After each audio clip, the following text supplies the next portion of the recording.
Hello everyone, welcome back to our channel. ఎప్పుడు చేసినా మీకు ఈ మర్మరాలు ఉండలు పర్ఫెక్ట్గా రావాలంటే ఈ ప్రాసెస్ని కంపల్సరీ ఫాలో అవ్వండి, చాలా బాగా వస్తాయి. అండ్ మెజర్మెంట్స్ అన్నీ కూడా కరెక్ట్గా ఫాలో అవ్వండి, చాలా బాగా వస్తుంది.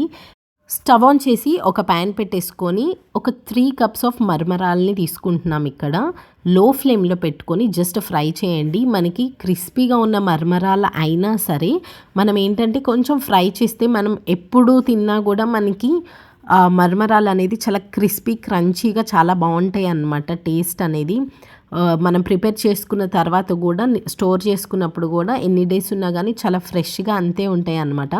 అందుకని ఈ ప్రాసెస్ అన్నమాట. సో లో ఫ్లేమ్లో పెట్టుకొని బాగా వేయించుకోండి. మరి ఎక్కువ మాడిపోయేలాగా ఆర్ కలర్ చేంజ్ అయ్యే వరకు అవసరం లేదు.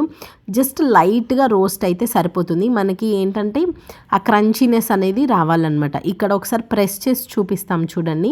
ఇట్లా అంటే మనకి ఈజీగా పౌడర్ లాగా అయిపోవాలి అండ్ చాలా క్రంచీగా అవ్వాలి. ఇలా జస్ట్ రోస్ట్ చేసేసుకొని, అంటే డ్రై రోస్టే అనమాట. మనం ఏం వేయాల్సిన అవసరం లేదు, నూనె ఆర్ నెయ్యి ఏమీ వద్దు. జస్ట్ నార్మల్గా వేయించేసుకొని ఒక ప్లేట్లోకి ట్రాన్స్ఫర్ చేసేసుకొని పక్కన పెట్టుకోవాలి.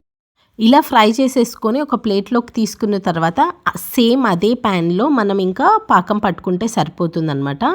దీంట్లోకి కొంచెం నెయ్యి వేసుకోవాలి, జస్ట్ ఫ్లేవర్ మంచిగా వస్తుందన్నమాట. ఒక 1 or 2 స్పూన్స్ నెయ్యి వేసేసుకొని మనం దంచుకున్న బెల్లం అనమాట. బెల్లము జస్ట్ యాజ్ ఇట్ ఈజ్ వేస్తే మనకి కరగడానికి కొంచెం టైం పడుతుంది కదా, అందుకని కొంచెం దంచేసుకొని మెజర్ చేసుకోవాలన్నమాట. మనం దేంతో అయితే మనం మర్మరాల్ని కొలుచుకున్నామో సేమ్ దాంతోనే మెజర్ చేసుకోవాలి. 3 కప్స్ ఆఫ్ మర్మరాలకి 1 కప్ ఆఫ్ బెల్లం, అది కూడా దంచుకున్న బెల్లం. ఇలా చూపిస్తున్నట్టు లో ఫ్లేమ్లో పెట్టుకొని మనము కరిగించుకోవాలి. జస్ట్ లో ఫ్లేమ్లో పెట్టుకుంటే కొంచెం కలుపుతూ ఉంటే ఏంటంటే మనకి ఆ వేడికి కరిగిపోతుంది ఈజీగా. వాటర్ వేయకండి, మళ్ళీ ప్రాపర్గా రాకపోవచ్చు. వాటర్ వేస్తే ఏంటంటే మళ్ళీ పాకం అండ్ అంత పర్ఫెక్ట్గా రాదనమాట. దీంట్లోకి బాగా ఇట్లా మనకి బాయిల్ అవుతుంది చూడండి. ఇట్లా వచ్చిన తర్వాత కొంచెం వంట సోడా ఉంటుంది కదా, అది జస్ట్ ఒక 2 pinches వేసుకోండి. అంటే జస్ట్ 2 చిటికెళ్ళు సరిపోతుందన్నమాట. అండ్ అలాగే ఫ్లేవర్ కోసం కొంచెం యాలకుల పొడి. ఒకవేళ యాలకుల పొడి ఇష్టం లేని వాళ్ళు స్కిప్ చేయొచ్చు, పర్వాలేదు. అండ్ ఈ స్టేజ్లో మనము మర్మరాల్ని వేసుకోవాలి. అండ్ పాకం ఎలా ఏంటి అనేది తెలుసుకోవటానికి మనకి మంచిగా బబుల్స్ స్టార్ట్ అవ్వడం ఆలస్యం, మనం ఇంకా రిమైనింగ్ ప్రాసెస్ చేసుకోవచ్చు అనమాట. బెల్లం అంతా కరిగి మనకి కొంచెం బబుల్స్ స్టార్ట్ అయిన వెంటనే అప్పుడు కొంచెం యాలకుల పొడి అండ్ అలాగే కొంచెం బేకింగ్ సోడా ఉంటుంది కదా, వంట సోడా, అది వేసేసుకొని మర్మరాలు వేసి కలిపేయడమే. మీరు ఎన్నిసార్లు చేసుకున్నా కానీ ప్రాసెస్ అయితే సేమ్ యాజ్ ఇట్ ఈస్ చేసుకోండి, చాలా బాగా వస్తుంది.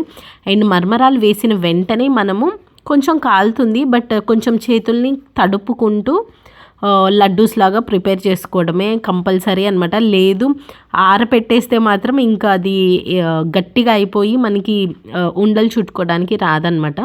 సో కొంచెం వేడిగా ఉన్నప్పుడే కొంచెం చేతిని అట్లాగా మంచిగా ఉండలు చుట్టేసుకోండి, అప్పుడు బాగా వస్తుంది.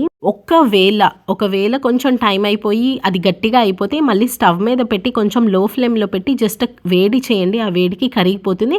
అండ్ వెంటనే లడ్డూస్ లాగా చేసేసుకోండి, అదొక చిన్న టిప్ అనమాట. Do try this out. Thank you so much for watching. Please subscribe.